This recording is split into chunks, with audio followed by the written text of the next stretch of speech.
Satu-satunya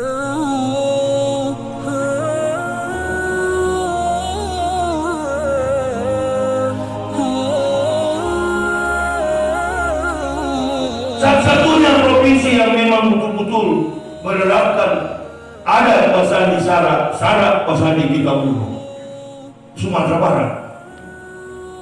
Walaupun saya sering kali lihat juga masih ada jamaah yang itu apa, pintu anjing. Ya, istri saya tanya begini, itu orang apa, agama apa Pak? Oh, dia sudah miring begini, bawa motor 5 di depan, 7 di belakang, di sawah lunto sana. Parkir mobil di pinggir sawah sampai di gunung-gunung begini, ratusan ribu tuh anjing. Tanya, orang apa itu Pak? Saya bilang Yahudi. Ada Yahudi di sini Pak, banyak itu mereka. Yahudi pun ketemu anjing harus ragam dengan batu. Ketemu orang berzina ragam dengan batu. Ketemu wanita berzina ragam dengan batu. Ketemu orang kusta ragam dengan batu. Itu hukum ragam di tanah Yahudi sampai hari ini berlaku. Namanya hukum ragam. Yahudi itu tidak boleh lihat anjing, anjing dianggap najis. Kok kita orang Islam pelihara anjing? Logika dari mana kawan? Tapi walaupun begitu, tetap tidak pernah ada yang murtad. Persoalan itu up to you. Karena tidak mungkin kita bisa menghakimi si Effendi sekarang. Oh saya Ustaz, saya lebih baik dari antum. Tidak begitu. Kalau Ustaz dia ceramah tidak ikhlas, ada kiai mau jadi pejabat, belum tentu dia duluan masuk surga. Nanti ditanya oleh Allah, gara-gara kamu umat Islam jadi siksa. Kamu kiai kenapa jadi wakil presiden? Pak Maruf Amin kan begitu. Siapa lagi? Bukankah Anda ini seorang ulama? Kiwamun dunya bi'arba'ati asal.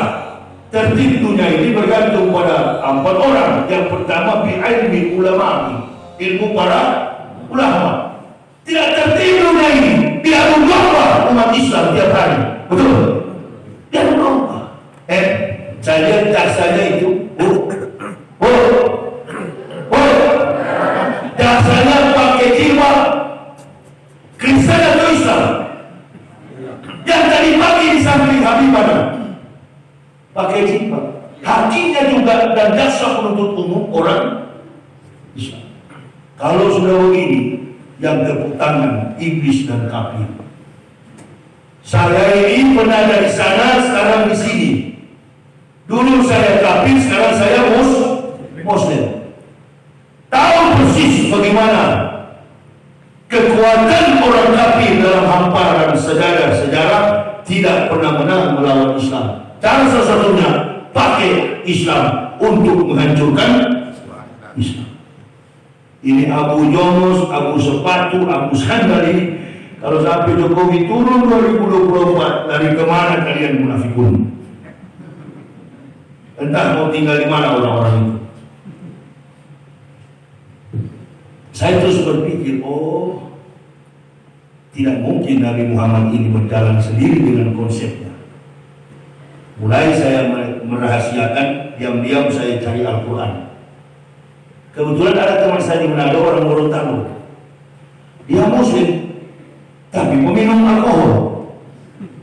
Jadi saya bilang, kamu masih ada Al-Quran di rumahmu atau tidak? Dia bilang, nggak tahu ya. Karena saya sebagai pendeta, saya malu mau beli di pasar. Jadi saya suruh dia cari. Kalau kamu dapat, saya kasih uang. Al-Quran yang bagaimana? Pokoknya Al-Quran dari tahun 1928 sampai 2004. Cari.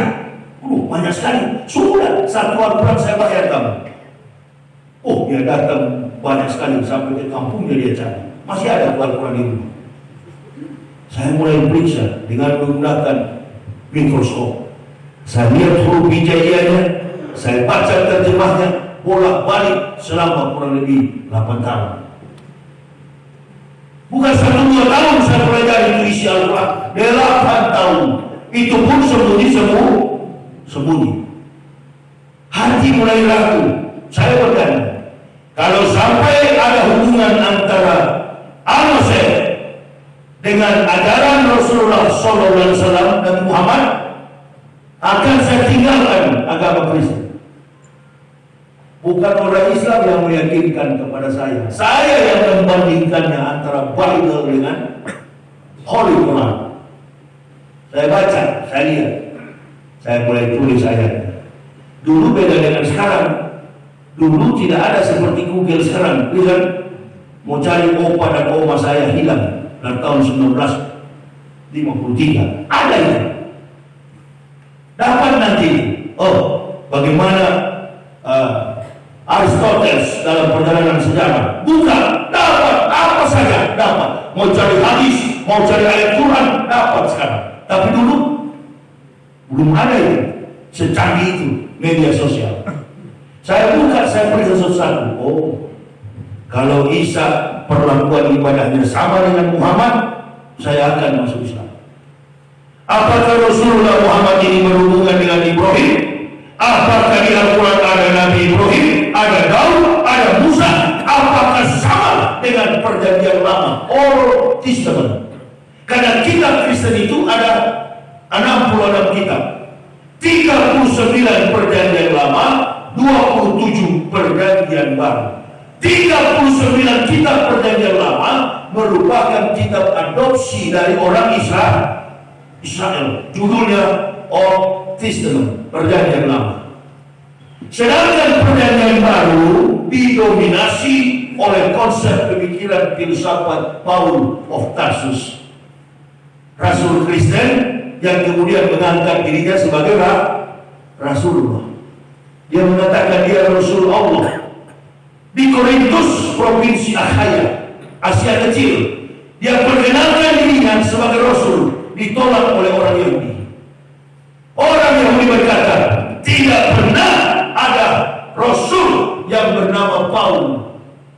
Rasul yang terakhir, kata Yahudi, Ahmad bin Abdullah. Tapi nanti dia akan datang. Ibu bapak pikir Yahudi tidak tahu tentang Nabi Muhammad? Yang lebih tahu adalah Yahudi. Coba saya mau tanya dulu. Nabi Muhammad dengan Al-Quran siapa yang dulu datang? Nabi Muhammad dengan Al-Quran siapa yang dulu datang? Tadi Nabi Isa mengatakan, saya hamba Allah. Qala ini Abdullahi ataniyal kitab wa ja'alani nabiyya. Saya hamba Allah. Sebelum lahir Nabi Muhammad, Al-Quran sudah diturunkan. Diturunkan di mana? 620 tahun sesudah Injil. Rasulullah lahir. Bukan berarti Rasulullah datang baru Al-Quran datang. Tidak. Buktinya masih ada perkataan Nabi Isa. Nabi Isa dengan Rasul sampai dulu datang. Atau Bapak Ibu bantah sama saya? Tidak, Ustaz. Menurut nenek saya dan tua saya, mama saya, nini saya, Rasulullah jumpa dengan Nabi Isa di warung makan tangan jumbo. Nah, biasanya kan suka berdebat, tapi tidak rasional, tidak ilmiah, dan tidak teologis. Akhirnya berkelahi sama-sama Muslim. Belum datang Rasulullah, Quran sudah turun. Karena Al-Quran ini adalah penggenapan dan semua kitab para nabi. Sekarang kalau Ibu Bapak mengatakan, oh belum datang, belum turun Al-Quran sudah turun, tapi belum terbukukan. Kalau Al-Quran belum turun, berkata Nabi Isa, tidak mungkin ada dalam Al-Quran. Tandanya sudah turun atau belum? Sudah diabadikan oleh Allah melalui wahyu di Gua Hira pada abad ke-6, diberikan kepada Rasulullah Muhammad Sallallahu Alaihi Wasallam. Saya yakin betul beliau Nabi ketika itu, karena susunan kalimatullahi, sastra yang terkandung di dalam Al-Quran mengandung bukan cuma persoalan surga neraka, janji dan ancaman, tetapi di dalamnya kaya dengan penemuan sains dan teknologi. Ini bukan kitab sembarang. Kok di hari-hari belakangan ini sampai Menteri Agama membaca kitab Kristen dan memuji-muji? Innalillahi.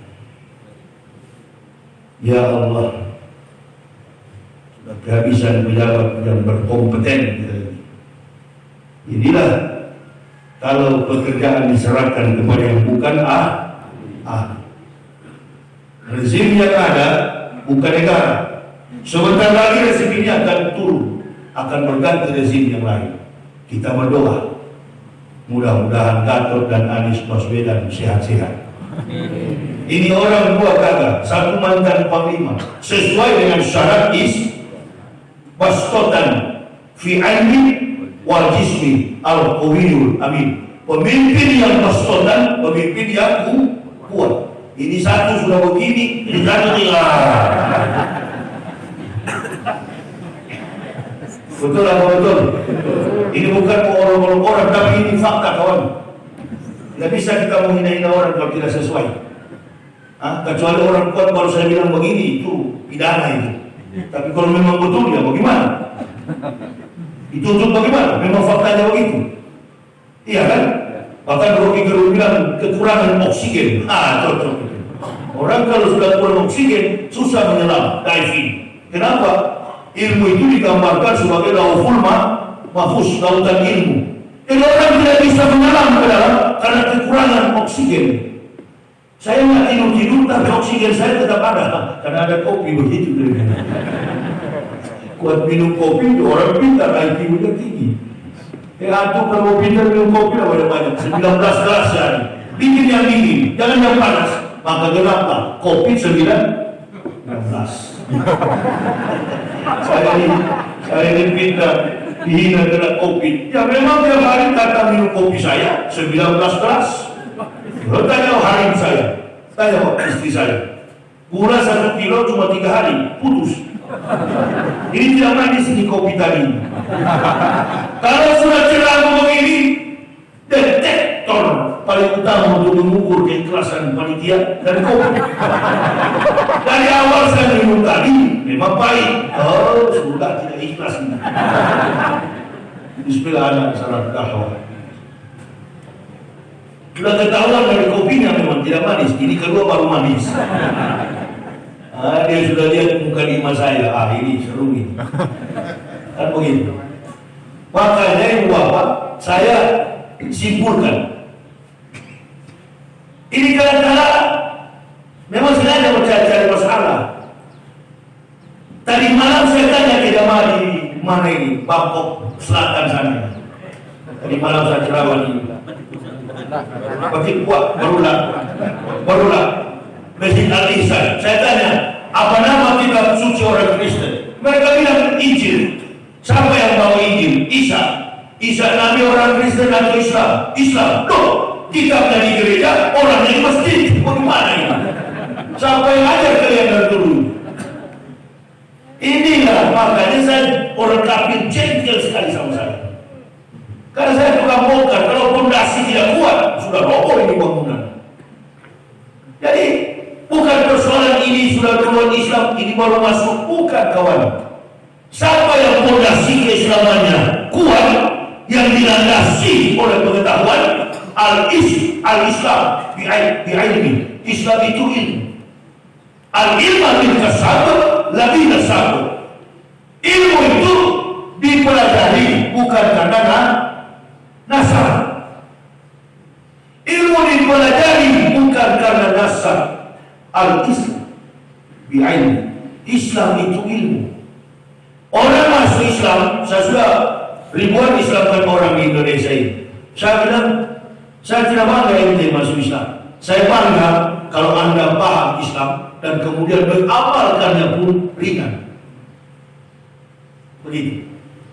Ada ibu-ibu datang ke saya, tidak mau pakai jilbab. Orang dari kafir masuk Islam, saya suruh dia pakai jilbab. Dia nggak mau pakai. Apa alasannya? Kenapa kau tidak mau pakai jilbab? Tetangga saya orang Betawi nggak pakai jilbab. Oh, nggak boleh begitu, Bu. Jakarta. Ibu kalau masuk Islam jangan lihat tetangga. Itu tetangga ibu tidak pakai jilbab, Islamnya sudah dari nenek moyang, ibarat pohon sudah berakar. Ente nggak punya akar. Datang angin puting beliung, tercabut antum. dari kekuatan pohon.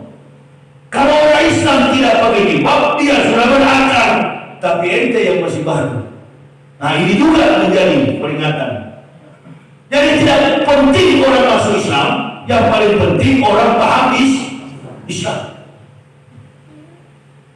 Kita Islam ini tidak butuh kuantitas, yang kita butuh kualitas. Karena kebanyakan masuk Islam mengeluh miskin. Datang ke masjid-masjid susah sepanjang masa. Nah, kalau Islam cuma dijadikan pelarian, ngapain dia masuk Islam? Hah? Kenapa masuk Islam? Kalau Islam hanya agama pelarian. Saya kalau mau cari yang barang apa itu, materi, fulus, dolar, segala macam, ngapain saya masuk Islam? Di sana dijamin oleh Jerman. Saya tinggalkan segala-galanya, pisah pun dengan keluarga, dikutuk habis-habisan, dicaci maki, dipitnah. Nggak apa-apa. Tadi malam saya ngobrol dengan teman dari Banten sampai jam 2:30. Dia telepon saya, cerita-cerita. Ustaz, ramai sekali Ustaz di Facebook, dibilang masuk penjara lah, kena COVID lah. Coba bayangkan ini, munafik dan PKI kafir punya fitnah. Pertama saya mati. Tanggal 4, saya lihat betul secara sistematis. 4 Februari dikabarkan saya kena COVID mati. Saya bikin video, kafir, munafik, PKI, saya masih hidup. Ada video saya itu, kusebarkan di YouTube saya. Heran juga saya punya channel YouTube, fansnya jutaan di Indonesia. Subscribernya cuma 1.000. Cuma 1.000 yang subscribe. Lebih senang dia subscribe orang kafir punya. Besok dipindah lagi. Yahya ditangkap, dimasukkan ke dalam penjara pakai baju orange. Katanya kemarin mati. Orang mati di penjara. Betul sudah memang hukum di Indonesia. Korban dari kesam. Bukan hebat sekali di negara ini. Bukan negara, rezim ini. Negara nggak bisa dibawa-bawa dalam persoalan politik. Karena negara itu bangunan, benda mati. Yang menghidupkan itu adalah sistem pemerintahan berjalan. Kalau sekarang dipimpin Jokowi, ya itulah yang bermasalah, bukan negara. Gitu. Setelah mati, apalagi yang terbaru, saya dikeroyok massa katanya. Loh, katanya sudah di penjara, kok masih dikeroyok? Ini komunis punya cara ini. Tidak ada cerita lain kecuali mengaburkan fakta kebenaran. Karena mereka tidak mampu menuntut saya secara hukum, menuntut saya pelanggaran pidana apa yang kami buat. Tujuan dakwah saya cuma 2, mengokohkan iman saudara muslim, entah kamu NU, Muhammadiyah, Naksabandiyah, Al-Wasliyah.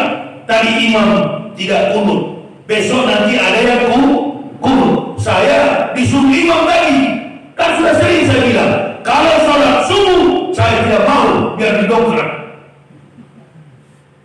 Karena sholat subuh itu ada orang Indonesia kunut, ada juga tidak kunut. Saya dari kafir masuk Islam. Andai saya kunut, yang tidak kunut pasti curiga. Andai juga saya tidak kunut, yang kunut akan marah. Tidak mau saya begitu. Pokoknya saya masuk Islam, titik. Persoalan gaya sholat, style untuk beribadah, saya ambil yang standar. Tidak mau yang macam-macam. Karena saya sudah lihat di Islam ini, kitabnya sama, Al-Qurannya sama, hadisnya sama, nabinya sama, Tuhannya adalah Allah. Jumlah rakaat subuh 2. Kemarin saya sholat subuh 2 juga di Masjid Surang Sawah. Bukan 4, di sini juga tadi 2.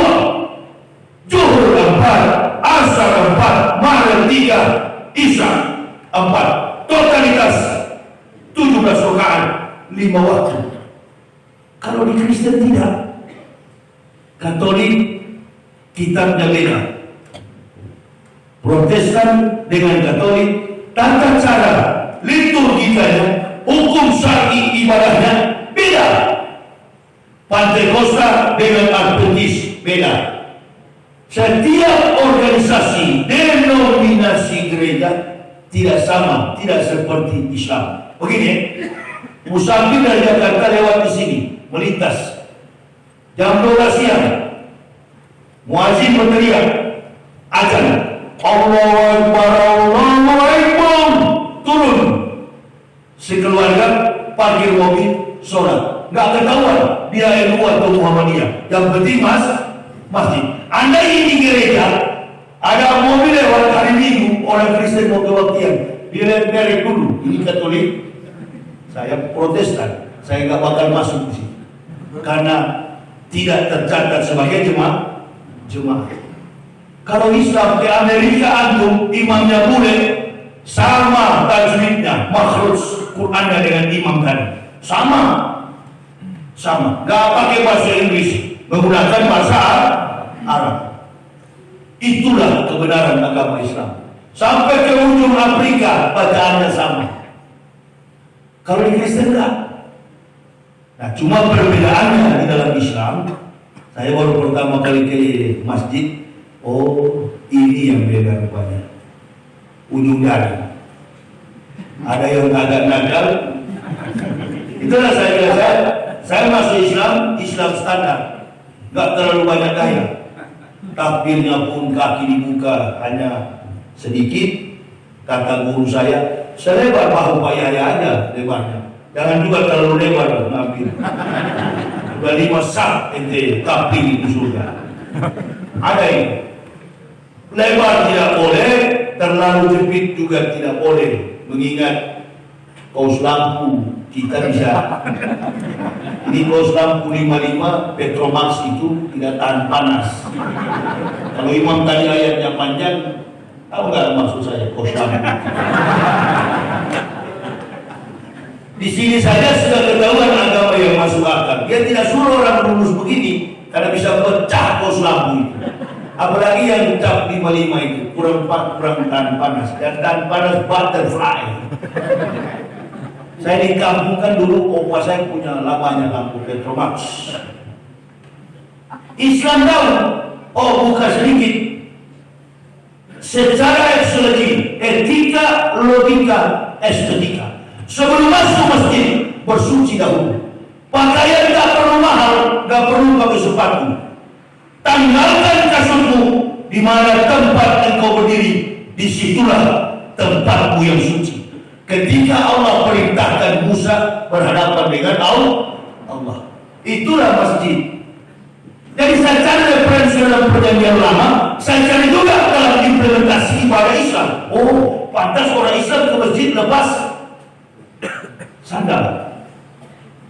Tidak ada lantas bupati tanah datar masuk ke sini, tukang becak sudah duluan sampai depan, pindah belakang, nggak ada. Tapi kalau di Kristen yang kaya-kaya paling depan, duluan masuk surga. Dan tukang pajak kelapa di belakang sana kamu. Yang bos-bos Cina cacing, 9 cacing, Taiwan paling depan. Apa dia Kristen apa? Oh bukan, dia bukan Kristen, dia PKI. Itu yang bayar aparat kita sampai sudah puyeng sekarang, mabuk dengan jabatan. Ini 9 cacing ini. Itu yang perintahkan supaya Habib Rizik ditahan. Maka kita jangan mau ya berlomba dengan aparat. Ini perbedaan 9 cacing. Mudah-mudahan cepat mampus di 9 cacing ini.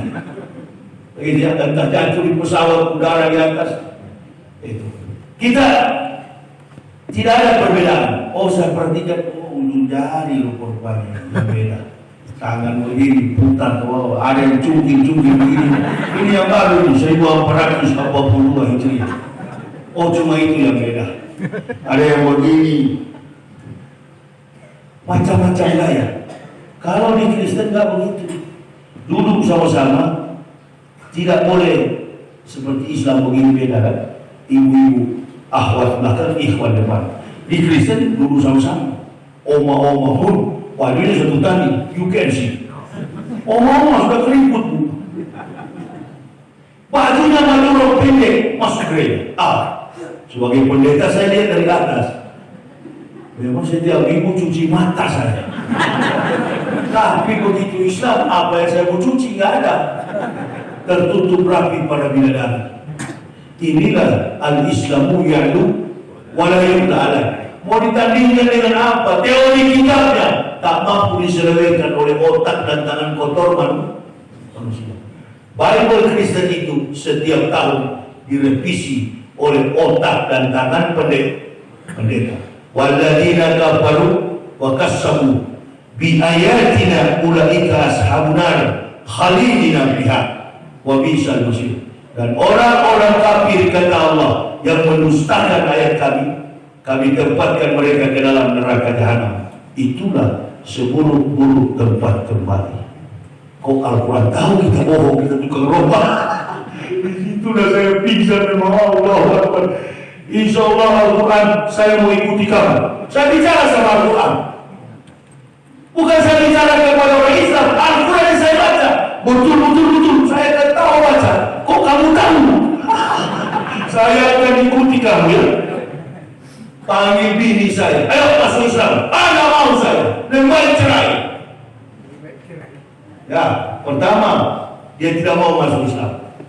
Saya pilih cerai, pulang ke Manado. Oh begitu ya? Oke, kalau mau cerai, saya bawa anak dua, kau bawa yang laki-laki. Karena anak kami 3 pada waktu itu, 2 perempuan 1 laki-laki. Ini fitnah di internet. Katanya Pak Ustadz Yahya ini mengaku anaknya cuma 1. Banyak sekali anak saya. Belum lagi itu bekas-bekas kaki yang saya pelihara. Ini macam-macam mereka fitnah terkait saya. Saya masuk Islam, bini anak saya, istri saya 3. Nah sekarang sudah ketambahan yang kecil itu laki-laki, bodyguard saya, Ibu Syawal, saya wawa. 3 anak saya, sekarang anak-anak itu sudah dewasa, sudah kuliah. Dari tahun 2006 masuk Islam, mereka sudah berumur. Ada yang 5 tahun, ada yang 4 tahun, ada yang baru 2 tahun. Sekarang sudah besar, sudah tamat, sudah kuliah. Ini satu keluarga masuk Islam. Istri saya pertama tidak mau. Ini urusannya urusan surga, Pak. Oh, Yesus juru selamat. Saya bilang di Islam tak perlu pergi juru selamat. Coba kau baca ini Al-Quran. Mana dia mau? Pokoknya saya bersikap tegas, percaya kepada Yesus juru selamat. Lama mendengarkan. Ibu bapak jangan pikir meninggalkan Kristen itu risiko yang kecil. Tidak. Diusir, disingkirkan, dicaci maki. Lihatlah sampai hari ini kalau mereka berhenti. Tapi kalau orang Islam yang murtad, nggak terlalu besar gaungnya. Kenapa? Karena orang-orang yang tidak terpandang dalam Islam. Kalau kafir yang masuk Islam, heboh satu dunia. Dicari terus kesalahannya supaya kita kembali. Makanya di awal saya masuk Islam, sudahlah Pak Yahya, kembali aja nanti kita tambah insentifnya. Oh bukan persoalan insentif, besok di neraka dibakar semua kita dalam neraka. Tidak bisa bilang begitu. Kita beragama, kita bernegara, nggak boleh bilang orang masuk neraka. Pasal berapa dalam hukum pidana itu? Kalau saya balik, apa kata pendeta kepada orang Islam? Saya kan tukang ceramah dulu. Orang Islam itu bangsa kedar akan masuk neraka. Kita telah ditebus oleh Yesus. Apa saya mau ngomongkan di persidangan itu? Sama, dia juga mengatakan orang Islam masuk neraka. Ini jangan dilapor ke polisi, lapor kepada Yesus. Assalamualaikum Yesus. Itu kan juga Tuhan saya dulu. Coba, kalau saya salah kan saya sering bawa mobil ribuan kilometer. Ya sudah masuk di jurang lah tadi malam. Menyangkal Tuhan jangan main-main. Memang beda mobil-mobilan dengan mobil. Inilah agama yang kami pertaruhkan jiwa dan raga kami. Tidak ada harganya, tidak bisa diukur dengan materi. Ibu bapak, saudara, percaya sama saya.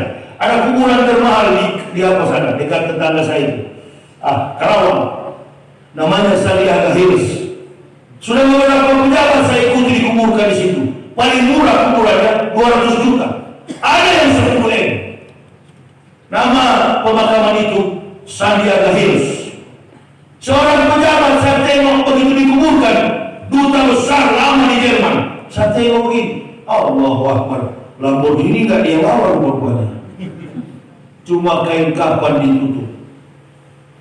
Ditaruh dalam liang kubur menghadap kiblat, dikuburkan. Apa kata para imam ustaz dan semua yang ada di situ, inna lillahi wa inna ilaihi raji'un. Kalau di Kristen tidak, pendeta lempar batu dengan tanah, tanah kembali pada tanah, debu kembali kepada debu. Kalau jemaat tanya, ruhnya kemana pendeta? Sudah yang saya tanya. Itu biasanya.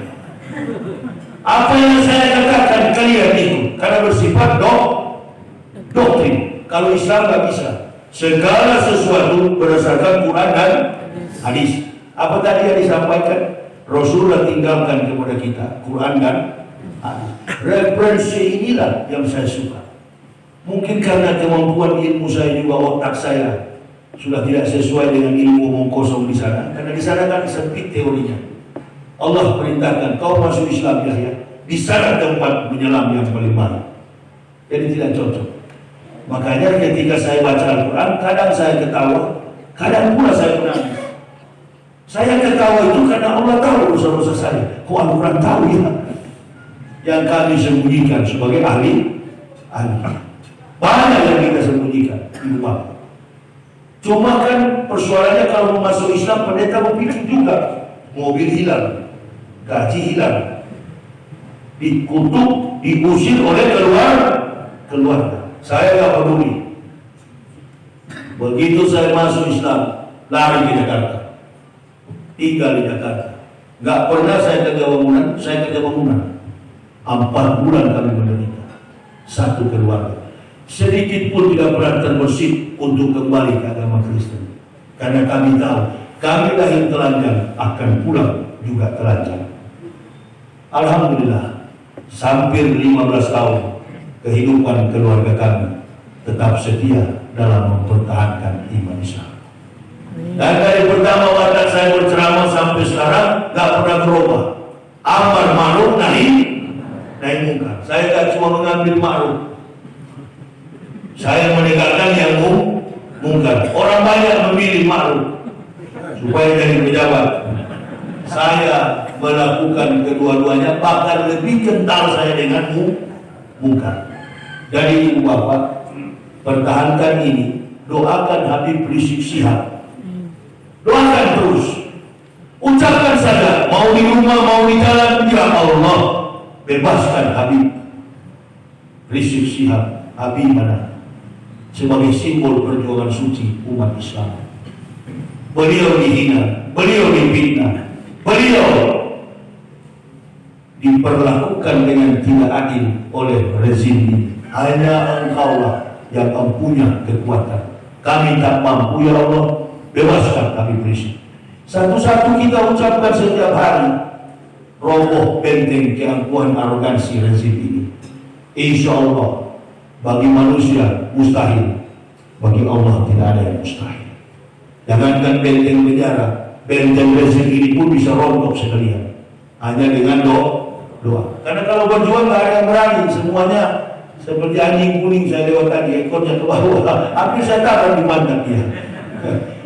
Itu gara-gara heboh Ustaz Yahya tabrak anjing. Bukan saya tabrak anjing. Kalau saya itu anjing menyeberang, tapi saya mau pancing, mana nih munafik. Akhirnya saya tidak tabrak. Saya kasih sebut aja nggak boleh dibunuh. Saya pendakwah, saya tahu nggak boleh tabrak hewan. Tahu saya, cuma saya lihat situasinya, saya mau pancing, ada nggak keluar ya munafik berkomentar.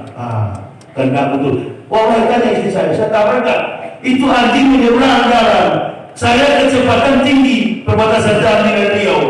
Ibu bapak mobil di jalan, kira-kira kecepatan tinggi anjing menyeberang, rem atau tabrak? Enggak, katanya jangan. Ada yang ngomong, suruh dia bawa kencang, baru dia rem. Kalau tak guling-guling kau sih. Ya, jadi kalau teori itu harus sesuai dengan praktik. Ente nggak pernah praktik, dakwahnya cuma di situ-situ, nggak usah. Begini deh, siapa ustaz di Indonesia, bukan di Padang, di Indonesia yang pernah sampai ke Pulau Nigai, perbatasan dengan Laut Cina Selatan. Kami suami dan anak bocor perahu di tengah laut, 8 jam tembus Natuna. Siapa ustaz yang pernah sampai ke Pulau Laluasa, di atas gunung Kepulauan Selayar, Sulawesi Selatan? Siapa ustaz yang pernah ke pedalaman Dayak, air hitam, tempat kuping-kuping panjang orang Dayak? Sampai kepala sukunya lompat di atas panggung dan minta saya selamatkan. Satu kampung itu.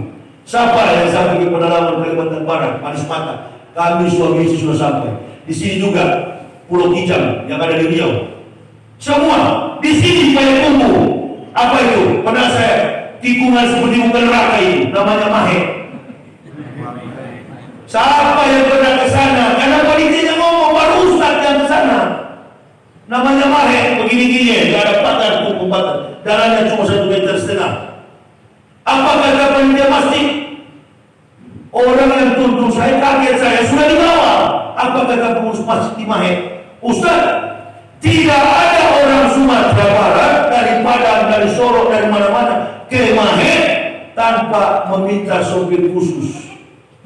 Biasanya mobilnya tunggu di atas kata panitia, nanti dijemput dengan sopir khusus. Kok ente sampai begini? Sebagaimana Nabi Muhammad diperjalankan, itulah kami sekeluarga. Tidak ada yang mustahil. Tembus saya ke bawah. Jurangnya memang mematikan. Antum salah sedikit goyang setir ke bawah. Nggak apa-apa, kami sekeluarga. Walaupun barangkali ibu bapak nggak tahu, sudah sering kami. Terakhir kemarin 2019 itu jatuh di jurang di Perlak karena saya mengantuk. Tadi istri saya keluar mobil saya.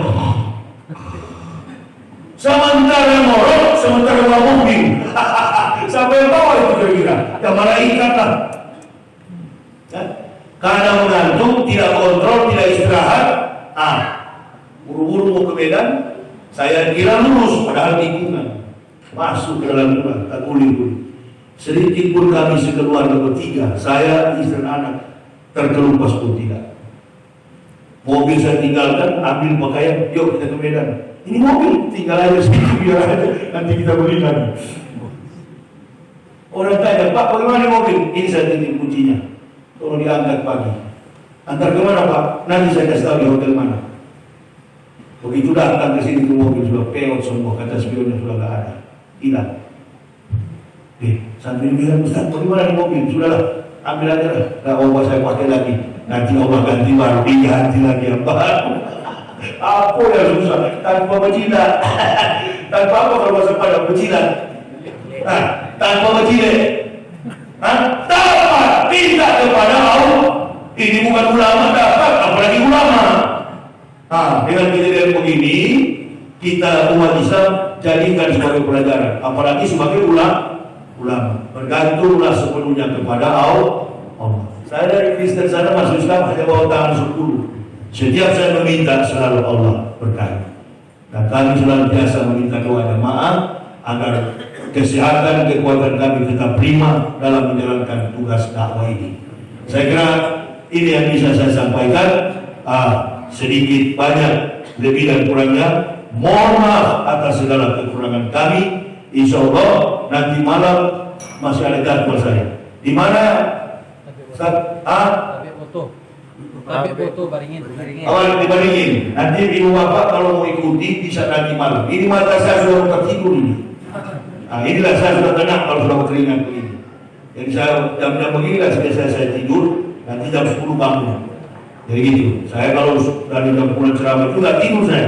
Habis sholat subuh baru saya tidur. Ini mata saya sudah berat sekali, sudah butuh tidur. Ini kayak apa namanya ikan sudah kena rapsu ini. Jadi saya kira itu ya yang bisa saya sampaikan. Bagi yang akan melihat tentang perjalanan kami, biodata kami, saya bawa buku saya 2 judul, Kebenaran Islam menurut mantan pendeta, dan judul yang terbaru, judulnya Munafik. Nah itu kalau mau lihat munafik itu, bagaimana orang munafik, baca di buku itu. Lengkap itu, yang pakai sorban putih melintang ada semua di situ. Ya, bukan sorban putih yang ada ini. Ya, sorban putih yang saya hanya berkelahi dan takut sampai sekarang. Ada di mobil, bagi bapak yang ingin memilikinya, berminat memilikinya, silakan. Lihat bagaimana kebenaran Islam secara ilmiah di buku ini dan kebohongan ajaran Kristen. Saya kira itu yang bisa saya sampaikan. Terima kasih atas segala perhatiannya. Mohon maaf atas segala kekurangan kami. Usikum wa nafsi bitaqwallah. La ilaha illallah. Allahu akbar. Assalamualaikum warahmatullahi wabarakatuh.